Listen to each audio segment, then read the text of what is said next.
আসসালামু আলাইকুম ওয়া রাহমাতুল্লাহি ওয়া বারাকাতুহু। আলহামদুলিল্লাহি ওয়াহদাহু ওয়াসসালাতু ওয়াসসালামু আলা মান লা নাবিয়্যা বা'দাহু, আম্মা বা'দ। সুপ্রিয় দর্শক শ্রোতা ভাই বোনেরা, আজ আমরা এমন একটি জিকির, এমন একটি দোয়ার কথা বলবো যে জিকির এবং দোয়া জানে না এমন কোনো মুসলিম পৃথিবীতে পাওয়া কঠিন। বলতে গেলে আমরা সকলেই এই দোয়া, এই জিকিরটি জানি, এই বাক্যটি মুখস্থ আমাদের আছে, কিন্তু এই বাক্যের যে ওজন, এই বাক্যের যে ওয়েট, এই বাক্যের যে গুরুত্ব, সেটা আমরা হয়তো অনেকেই উপলব্ধি করতে পারি না। মুস্তাদরাকে হাকিমে আবু সাঈদ খুদরি রাদিয়াল্লাহু তাআলা আনহু থেকে বিশুদ্ধ সূত্রে বর্ণিত এক হাদিসে নবী করিম সাল্লাল্লাহু আলাইহি সাল্লাম ইরশাদ করেছেন, একবার আল্লাহর নবী মুসা আলাইহিস সালাতু সালাম আল্লাহর কাছে দরখাস্ত করলেন, আল্লাহর কাছে আবেদন পেশ করলেন। তিনি আল্লাহর সঙ্গে সরাসরি কথোপকথন করতেন, সেজন্য কালিমুল্লাহ বলা হয় তাকে। আল্লাহর সঙ্গে সরাসরি কথা বলতে গিয়ে একবার তিনি আবেদন করলেন, আল্লাহ আমাকে আপনি একটি জিকির, একটি দোয়া শিখিয়ে দিন, যে জিকির, যে দোয়া আমি সব সময় পাঠ করব, সব সময় আমল করব। আল্লাহ সুবহানাহু ওয়া তাআলা তখন মুসা আলাইহিস সালাতু সালামকে বললেন, কুল লা ইলাহা ইল্লাল্লাহ, হে মুসা আপনি লা ইলাহা ইল্লাল্লাহ এই দোয়াটি সবসময় পাঠ করবেন, এই জিকিরটি সবসময় পাঠ করবেন, এটা আপনাকে আমি দিলাম। মুসা আলাইহিস সালাম কিছুটা আশ্চর্যান্বিত হয়ে আল্লাহ সুবহানাহু ওয়া তাআলাকে বললেন, আল্লাহ লা ইলাহা ইল্লাল্লাহ এটা তো এমন একটি বাক্য, এমন একটি জিকির, এমন একটি দোয়া যেটা সকলেই বলে, সব মানুষই বলে। আমি তো আপনার কাছে স্পেশাল কোনো দোয়া চেয়েছিলাম, বিশেষ কোনো দোয়া চেয়েছিলাম।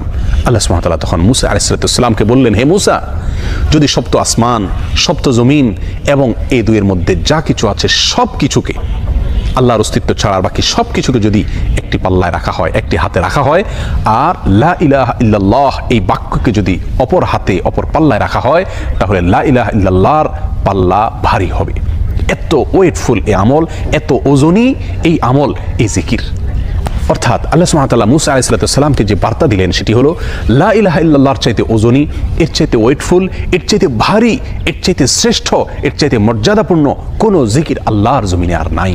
প্রিয় বন্ধুগণ, মুসা আলাইহিস সালামের জন্য সবচেয়ে স্পেশাল দোয়া হিসাবে, সবচেয়ে স্পেশাল জিকির হিসাবে আল্লাহ সুবহানাহু ওয়া তাআলা যে দোয়াটি নির্বাচন করলেন, যেটাকে সবচাইতে ওজনী আমল হিসাবে আল্লাহ সুবহানাহু ওয়া তাআলা স্পষ্টভাবে ব্যক্ত করলেন, সেটি হলো লা ইলাহা ইল্লাল্লাহ। অথচ এই লা ইলাহা ইল্লাল্লাহ এটাকে আমরা খুব সাধারণ একটি জিকির মনে করি, খুব সাধারণ একটি দোয়া মনে করি, আমরা বিশেষ আমল খুঁজে বেড়াই। অথচ এর চাইতে বিশেষ, এর চাইতে স্পেশাল কোনো আমল আল্লাহর জমিনে আর হতে পারে না। জিকিরের মধ্যে যত জিকির আছে, যত দোয়া আছে, যত আমল আছে, সমস্ত জিকিরের ভিতরে সবচেয়ে শ্রেষ্ঠ, সবচেয়ে ওজনী আমল, সবচেয়ে ওজনী জিকির হলো এই লা ইলাহা ইল্লাল্লাহর জিকির। মিজানের পাল্লায় কিয়ামতের দিন যখন আমার নেকামল মাপা হবে, তখন আমার নেকামলে শুধুমাত্র লা ইলাহা ইল্লাল্লাহ এর আধিক্য যদি থাকে, তাহলে ইনশাআল্লাহ আমার নেকামলের পাল্লা অনেক বেশি ভারী হবে। আসুন, চলতে ফিরতে, উঠতে বসতে, অবসরে, কাজের ফাঁকে সব সময় মুখ থেকে, অন্তরের গভীর থেকে লা ইলাহা ইল্লাল্লাহ উচ্চারণ করতে থাকি। অন্তর পরিষ্কার হয়ে যাবে, অন্তরের ময়লা দূর হবে, অন্তরের পেরেশানি দূর হবে, অন্তরে আল্লাহ সুবহানাহু ওয়া তাআলার প্রতি আস্থা বাড়তে থাকবে, ঈমান বাড়তে থাকবে। এবং লা ইলাহা ইল্লাল্লাহ এই জিকির আমরা যত বেশি করব, তত বেশি সৃষ্টি জগতের অন্য সব কিছু আমাদের কাছে তুচ্ছ মনে হতে থাকবে। সব কিছুর হারানোর কষ্ট আমরা ভুলতে থাকবো। আল্লাহ সুবহানাহু ওয়া তাআলার কাছে আমরা খুব বেশি নৈকট্য অর্জন করতে পারবো। আসুন বলতে থাকি বেশি থেকে বেশি, অন্তরস্থল থেকে ঈমানের সঙ্গে লা ইলাহা ইল্লাল্লাহ।